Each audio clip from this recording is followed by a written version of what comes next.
ইসলামী দলের নেতৃবৃন্দ প্রত্যেকের কাছে কাছে গিয়ে হুজুর দাওয়াত দিলেন।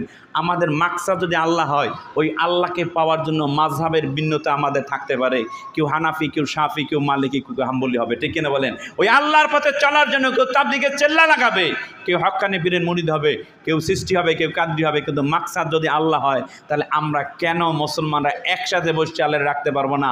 আমরা আস্তে ডাকি আর জোরে ডাকি, ডাকি কারে? তাহলে একসাথে কেন বসতে পারবো না? হুজুর দাওয়াত দিলেন। বাংলাদেশের খ্যাতনামা আলেম ওলামা পীর মাশাইখ অধিকাংশ সেই মজলিসে উপস্থিত হয়েছিলেন 1997 সালে। তদানীন্তন জাতীয় মসজিদের খতিব কারি ওবায়দুল্লাহ সাহেব রহমাতুল্লাহ উপস্থিত, চরমনায় মরহুম পীর মুফতি সৈয়দ ফজলুল করিম রহমাতুল্লাহ উপস্থিত, শাইখুল হাদিসের প্রতিনিধি, তারপর আব্দুল কাহার সিদ্দিকী ফুরফুরাবি রহমাতুল্লাহ আলাইহি, ফুরফুরার পীর, মাসিক মদিনার সম্পাদক মহিউদ্দিন কানসা বজুর রহমাতুল্লাহ আলাইহি সহ বাংলাদেশের খ্যাতনামা আলেম ওলামা পীর মাশাইখ ইসলামী দলের নেতৃবৃন্দ, এমনকি দেলাওয়ার হোসেন সাইদি সাহেব ছিলেন, সবাই আসলেন। অনেকে এসে আবার বললেন, হুজুর আপনি বয়োজ্যেষ্ঠ মুরব্বী, ডাকছেন এই কারণে আসছি। আমাদের মাঝে মতের ভিন্নতা, দলের ভিন্নতা, তরিকার ভিন্নতা, মাসালার ভিন্নতা।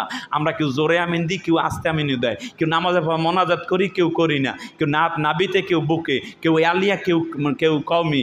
এত পার্থক্য আমাদের মাঝে, হুজুর এর মধ্যে কি ঐক্যবদ্ধ হওয়া আসলে সম্ভব? তখন কায়েদ সাহেব রহমাতুল্লাহ উত্তর দিলেন, কেন ঐক্যবদ্ধ হওয়া সম্ভব না এটা তো আমার বুঝে আসে না। এইটা তো আমি আজিজুর রহমান কায়েদের কোনো ব্যক্তিগত কর্মসূচি নয়।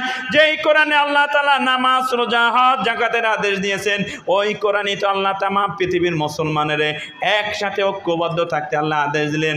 নামাজ, রোজা, হজ, যাকাতের মতন মুসলমান সবাই একসাথে ঐক্যবদ্ধ হয়ে থাকা সমানভাবে ফরজ। আপনারা ঐক্যবদ্ধ হন আর না হন, আমি আজিজুর রহমান কায়েদ মরণ পর্যন্ত মুসলমানদের ঐক্যের আজান দিয়ে যাব, দেখে যাব আলেম সাহেবরা, ও ইমাম সাহেবরা, ও খতিব সাহেবানরা, ও ইসলামী দলের নেতৃবৃন্দরা, তোমরা ঐক্যবদ্ধ হও। ঐক্যবদ্ধ হতে ব্যর্থ হলে মুসলমানদের অস্তিত্ব কিন্তু পৃথিবীতে থাকবে না, টিকবে না। কারণ পৃথিবীর মানচিত্রের দিকে তাকালে আমরা দেখতে পাই যে কোনো মুসলিম দেশ তারা বিপদে পড়লে পাশে কোনো মুসলিম দেশ আছে, কিন্তু পৃথিবীর মানচিত্রে একটাই মুসলিম দেশ, যার 3 পাশ থেকে ভারত বেষ্টিত, এক পাশে বঙ্গোপসাগর। এজন্য কুফরি সমুদ্রে জেগে ওঠা তৌহিদের দ্বীপ বাংলাদেশ।